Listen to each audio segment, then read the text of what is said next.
ሰላም ጤና ይስጥልን። ኢኬ ዜናዎች ነን። የዕለቱን መረጃዎች ይዘን መተናል። አብራችሁን ቆዩ። ባንኮች የሰራተኞቻቸውን የትምህርት ማስረጃ ትክክለኝነት እንዲያጣሩ ብሔራዊ ባንክ መመሪያ ሰጠ።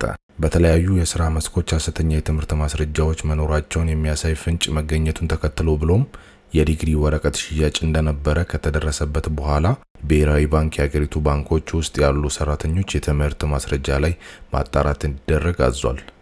በኮንጎ የአውሮፕላን መውረጃ መሰላል ስላልመጣ መንገደኞች ዘለው ለመውጣት ተገደዱ። በዲሞክራቲክ ሪፐብሊክ ኮንጎ በሚገኘው ኪንዶ አውሮፕላን ማረፊያ ያልተለመደ ከአውሮፕላን የመውረድ ሁኔታ ሰሞኑን ተከስቷል።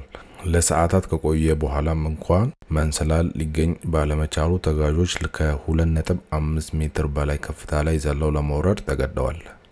ኢትዮጵያዊቷ ቲክቶከር ዩቲናስ ሽልማቷን ተቀበለች። ታዋቂው ኢትዮጵያዊ ቲክቶከር ይዘት ፈጣሪ ዩቲናስ በአይኤኢኤ ሽልማት የስነ ስርዓት ላይ በሁለት ዋና ዘርፎች የዓመቱ ምርጥ በመባል ሽልማቷን ተረክባለች።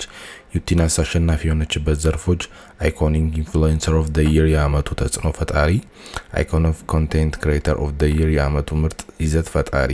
ይህ ስኬት ለኢትዮጵያውያን የዲጂታል ይዘት ፈጣሪዎች ትልቅ ኩራት ነው። ዩቲናስ በፈጠራ ስራዎቿና በማህበራዊ ሚዲያ ስታደርግ የቆየችው ተሳትፎ ለዚህ ክብር አብቅቷታል። የእርሻ ማሳ ውስጥ የገባ ዝሆን የ76 ዓመቱን አዛውንት ሕይወት ሲያጠፋ በአንድ ሰው ላይ ጉዳት አደረሰ። በምስራቅ ሐረርጌ ዞን ሀረማያ ወረዳ እርሻ ማሳ ውስጥ የገባው ዝሆን በአንድ ሰው ሕይወት ሲያጠፋ በአንድ ሰው ላይ ጉዳት ማድረሱን ፖሊስ አስታውቋል። የምስራቅ ሐረርጌ ዞን ፖሊስ ዋና መምሪያ የኮሚኒኬሽን ጽህፈት ቤት ኃላፊ ምክትል ኢንስፔክተር ካሳዬ አበበ ለብስራት ራዲዮ እንደተናገሩት በዞኑ ሀረማያ ወረዳ በሊና ቀበሌ ውስጥ ድርጊቱ ተፈጽሟል። የእርሻ ማሳ ውስጥ የገባው ዝሆን አቶ መሐመድ አህመድ ቱሌ የተባለን የ8 ልጆች አባት በኩንቢው ጠልፎ የጣላቸው ከእርሻ ማሳቸው ውስጥ ዝሆኑን ለማውጣት ባደረጉት ጥረት እንደሆነ ገልጿል። በኩንቢው አዛውንቱን ጠቅልሎ ከጣላቸው በኋላ በእግሩ ሲረጋግጣቸው የተመለከቱ የ20 ዓመት ወጣት አዛውንቱን ከዝሆን ጥቃት ለመታደግ ጥረት ሲያደርግ ዝሆኑ ጉዳት አድርሶበት እንደሄደ ገልጿል።